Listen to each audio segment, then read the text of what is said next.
Et Alors, donc ça, c'est inacceptable. parlons des faits, la question de l'abattage rituel, l'abattage à domicile récemment. Donc, on a entendu d'ailleurs pas mal de messages sur les réseaux sociaux. Donc, le buzz de l'abattage privé à la base.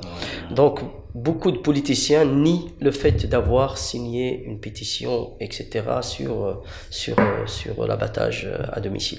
Oui, enfin, j'ai vu ça aussi sur les réseaux sociaux. C'est la liste, c'est pas des signatures, c'est des votes. Ils ont voté au Parlement.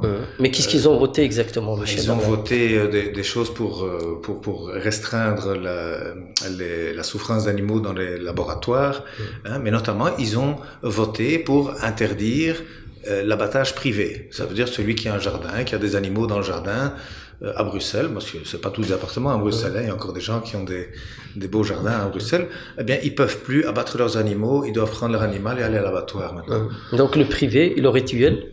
Alors attendez, encore une fois, ils ont fait une loi, mais encore une fois, la loi, elle permet encore des échappatoires, bien heureusement. Hein, donc ça veut dire que en réalité, on peut quand même encore, sous certaines conditions, quand même encore faire l'abattage privé, bien que l'objectif quand même et la compréhension que les politiciens ont, ceux qui ont voté, ben, ils croient vraiment qu'ils ont voté un texte pour l'interdire complètement. Hein.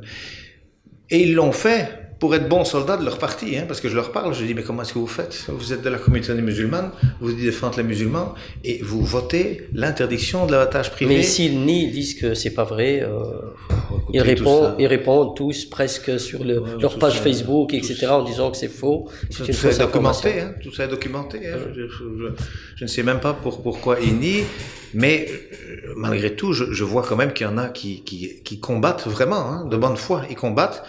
Mais ils arrivent là, cette façon d'avoir des musulmans en minorité dans tous les partis, eh ben ça fait que finalement, il n'y a aucun parti qui apporte la voix ou même le vote au Parlement pour s'opposer à ça. D'accord. Et donc ça c'est pour ça d'ailleurs une des choses, nous on voudrait rendre la voix aux croyants, qu'ils soient chrétiens, musulmans, juifs, parce que les juifs aussi, hein, écoutez comment le président du consistoire juif, c'est israélite, s'est prononcé, hein, il a dit, depuis les nazis, il n'y a pas eu une loi qui a osé interdire l'abattage rituel juif. Hein.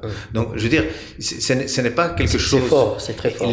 Toutes les églises chrétiennes se sont prononcées, moi j'ai encore le courrier de ça, ils se sont tous prononcés contre cette interdiction parce que ça discrimine les musulmans et les juifs. Hein.